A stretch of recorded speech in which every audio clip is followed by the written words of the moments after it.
School for Estimators. Welcome. If you don't need school, then tell me what a vendor comparison list is for you guys that have only estimated for subs, or for you guys that have only done GC work.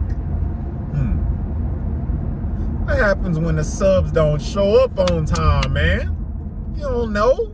You don't really deal with the subs like that. Everybody got something that they need to learn. Even if it's just about what estimating even is. Of course, plenty of you guys are higher ranked than that, so you guys already know what time it is. Estimating, project management, superintendents, civil engineering in general. We got to talk about all of that. Let's get started. All right.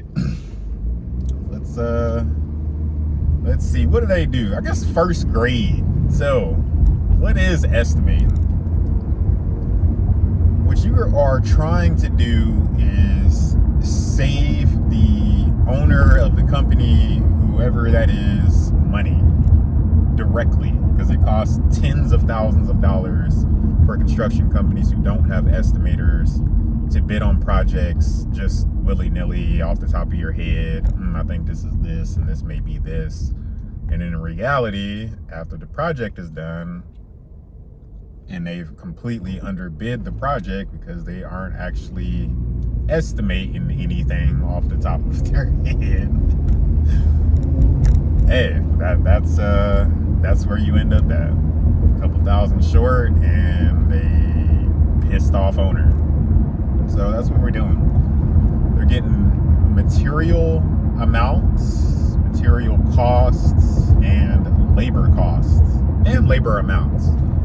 Labor is what it takes to build the structure or do, whatever it is that you're trying to do, building wise.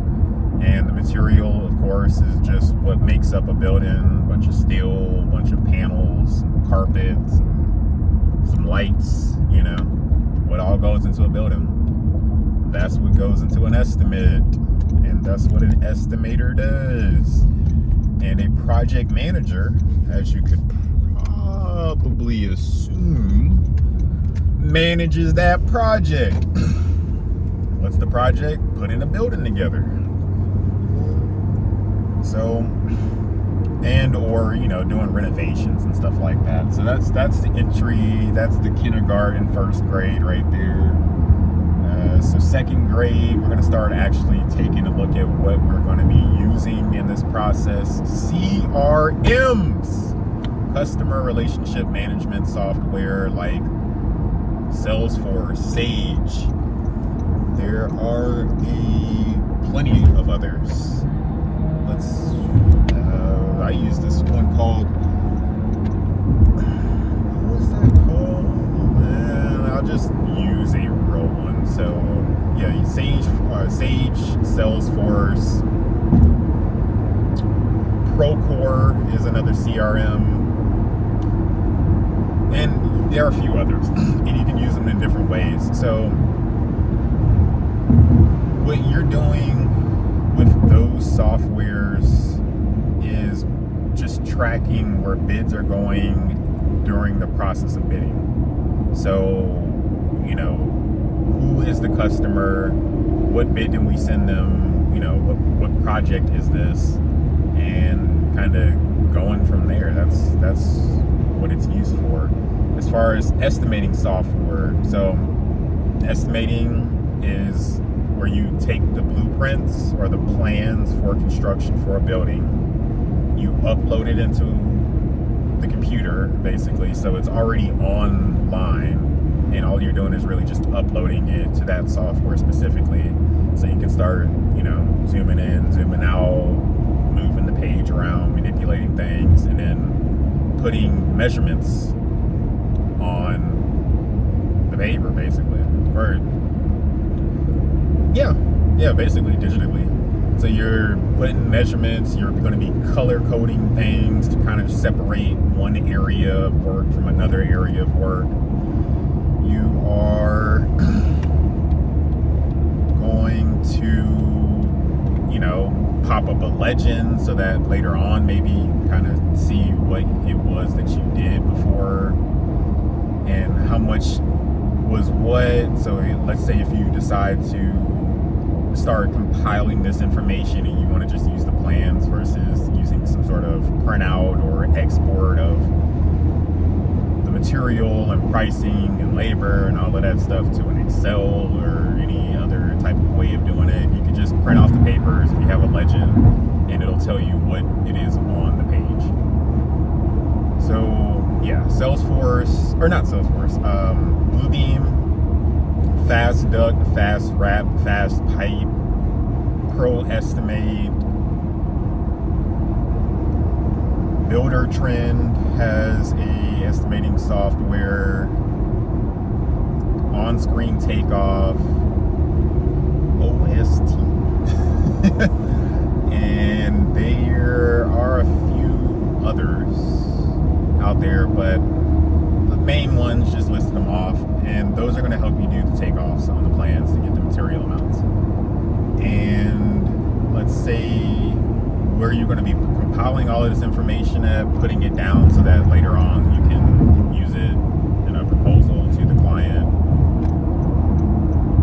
is Excel. I've used something on Salesforce where we compiled information at, but I don't remember much about it. That was like one of the first companies that I worked at, and they were using it like that. And that's about it for those, really. Mostly Excel. So you have that, and then your brain, maybe a calculator outside of the one on the computer itself, so that you can kind of quickly add things up and do what you got to do and keep it moving. Third grade, we gonna go for third grade. Maybe qualifying bids, building scope for an entire project, which that's going to be a little rough to kind of get across, other than it takes time. And that may have been my shortcoming whenever I first started with trying to pull a full scope for a GC for a specific project, just because I was so used to sub work, and so I go and look in a specific area, boom, bam, I'm out like that, or I'm done, figuring for this project, and then I have another project, not just starting it, but I'm already loaded up on Bluebeam with the next project. I just click over to the next tab, and then I go through that scope because I know what our scopes of work will be as a sub, and so maybe I just didn't have the patience or whatever. Like, maybe if I knew, personally, that it really does take decent time to scope through and make sure that you've grabbed everything, then I would have kind of went on ahead with that mindset. But I just had the sub mindset. Go ahead and get in there and then get it done. All right, so for relationships, building or winning bids, getting leads, like what you'll learn over time is that talking to people, building relationships with people is how you're going to start to win bids, and bids that you didn't think that you would have won, possibly, and even a bid where you may not have been the lowest bidder for it or the most full for capturing scope and stuff like that. But yeah, build relationships. Who would have thought? Like talking to people and stuff, all of that type of stuff. Crazy, but it'll help you out. And then at the very least, if you go somewhere else, then you'll have those relationships already built and maybe be more valuable to your employer, which maybe you can negotiate a higher salary or something like that. Because money is important too. Let's just put that there. And 5th grade. So,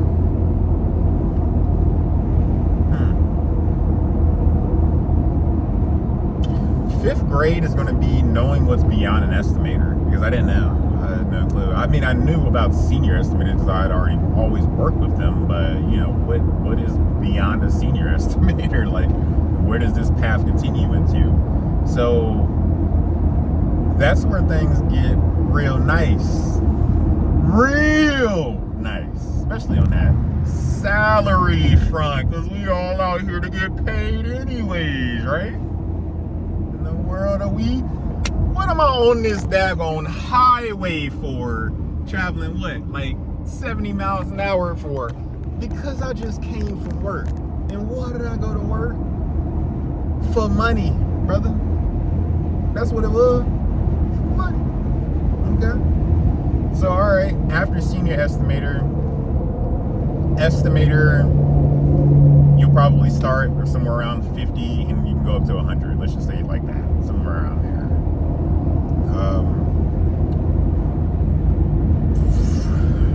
Maybe like 115. So starting at 50, go up to like 115. As a senior estimator, your floor should be 120 and able to get to, you know, upwards of 150 or so. I'm kind of mixed on this. I'm not like, I know a pre-construction manager would be over all other estimators. So whether you're a senior estimator or a chief estimator or whatever, they would still be in a management role.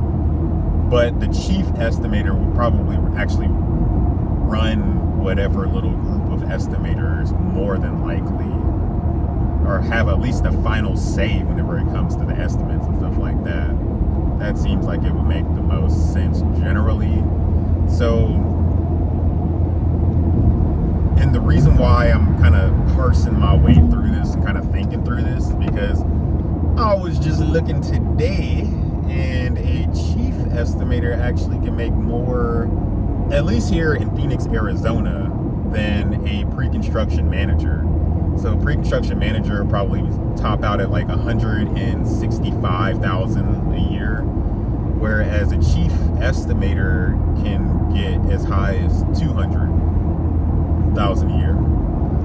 And so, who has seniority? I mean, hey, you can keep the daggone job title. I want the money.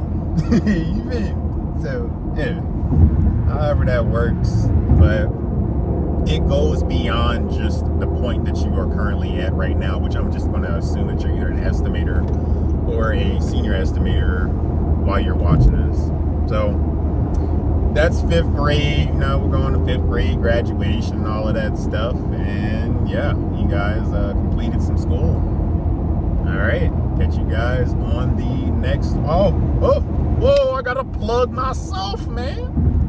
I'm putting all of this work. I gotta plug myself. Check the description below. I have an ebook that is perfect for you, perfect for the estimating scene, to get you and your salary up. And if you are transitioning, the book is even better for you. So check it out. And now I'll catch you guys on the next one. All right.